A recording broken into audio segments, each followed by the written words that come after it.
বল্টুর শিক্ষক বল্টুকে বললেন, তুমি তো দেখছি কিছু পারো না। শুনো, কাউকে বলবে না যে তুমি কিছু জানো না, বলবে তুমি সব জানো, মনে থাকবে তো? বল্টু বলল, আচ্ছা স্যার।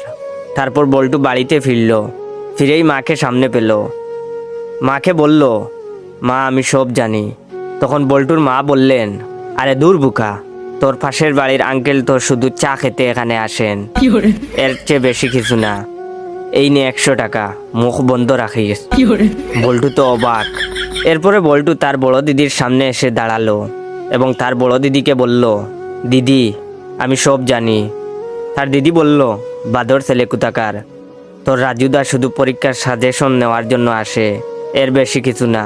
এই নে 200 টাকা, কাউকে কিছু বলবি না। বল্টু এবার তার বৌদির কাছে গেল এবং বলল, বৌদি আমি সব জানি। তখন তার বৌদি বলল, এক চড় দেব, সব জানিস যখন মুখ খুলিস কেন? এই নে 500 টাকা, মুখ খুলবি না। বল্টু তো খুশিতে আত্মহারা। তারপর বল্টু তার বাড়ির প্রতিবেশীর কাছে গেল এবং বল্টু বলল, কাকু কাকু